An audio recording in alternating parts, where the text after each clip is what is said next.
Delightful, though last night's frozen custard was, it's not the only reason that we are in St. Louis. This is a pretty significant spot from a transportation history standpoint. This is the place where the Missouri and Mississippi rivers join forces, so it's kind of America's original crossroad. Route 66 cuts through here. It is traditionally seen as the gateway of the West, which is why they've got that big arch sitting in the middle of it. But even more important than that is the fact that St. Louis was home to the 1904 World's Fair, which, along with the discovery of America by Christopher Columbus, is definitely one of the top 2 historical events in American food. To explain, well, for that we'll need a historian, and I've got one. Hi, Pam. Hi, Alton. Thanks for coming and waiting on me. I'm sorry, I'm late. I'm always late. No problem. So this is where it all happened, the 04 fair. That's right. There were, it took up this whole park. It would be approximately 13 magic kingdoms all in one place here. That's our art museum. It's the only structure left from the fair, and that had to be permanent because it housed all the major works of art from around the world. And so I understand that most of the buildings that were erected for the fair, that restaurants and exhibits and everything, were just made basically right. plaster of Paris and horsehair or That's something. Right. And it was made to look so real. When you came into the park here, you had no idea that it was artificial. So I see you've been kind enough to align some foods that are supposed to be from the fair, or first presented at the fair. So take us through it. Okay. Myth or truth? These first 3 are very mythical. The hamburger was really started in about 4 different cities in the country before the fair. It was called Hamburg steak.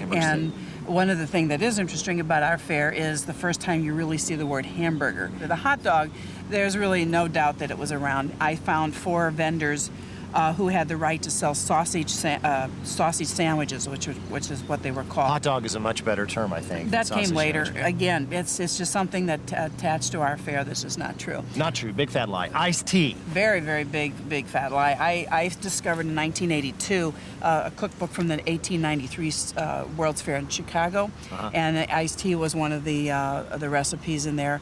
I found a vendor who sold iced tea and lemonade at the 1893 Chicago World's Fair. And most people who are in your business know that the Southerners had iced tea long before the My fair. family had been drinking iced tea since 1205. Well, there you are. Yeah, during the time of Charlemagne. Yeah. Okay, you have a very popular soda here, Dr. Pepper. Dr. Pepper, now that's a whole different thing. The World's Fair was an amazing opportunity for our companies to market before the time of mass marketing. So estimating that there would be millions of people coming through the St. Louis World's Fair, this small company in Waco, Texas, built a plant here just to make their Dr. Pepper, see how it would fly with the world community. They committed to buying, and I mean, they actually built a factory here, an entire factory just because of the fair. They built a distributing plant, etc. So Dr. Pepper came here with the purpose of seeing how it would fly. Okay, puffed rice. Puffed rice, not exactly the most exciting thing. But influential and important. Right, and what happened at the fair was right before the fair, the year or 2 before the fair, a former employee of Kellogg had come and discovered how to make puffed rice by shooting it literally out of a type of gun, by forcing air in the rice and then puffing it. And so at the fair, it was a very fun display. They took Spanish-American War cannons and used them to puff the rice and shoot it out of the fair, and everybody could see it coming out of the cannons. Well, here you've got the big one. The thing that not only do people apparently are unanimous that it was at least presented for the first time at a fair, but there's a lot of contention as to who actually did it. Was it a Lebanese pastry maker? Right. So what's the deal? There we got Syrian, two. We got the waffle based and the cake based, right? Right, and the cake based is interesting in that it's kind of a cup shape. In 1903, Taleo Mascioni, New Yorker, invented and patented a cup-type thing like this wafer deal for ice cream cup. However, the main thing to know is that the ice cream cone, this kind of waffle cone maker, really shot up after our fair. There were 6 or 7 people who started companies, developed patents. So something happened here that put it on the map as far as a delicacy. Up until the time, it's really hard to find recipes or anything else. So again, there's nothing like getting 20 million people together in one place, enjoying one food. All of a sudden, make it viable. That you would I'm pretty think- sure we had grapefruit That's before we had lots of 1904. them. However, the Florida exhibit displayed grapefruits because most people had really never seen when they were so expensive.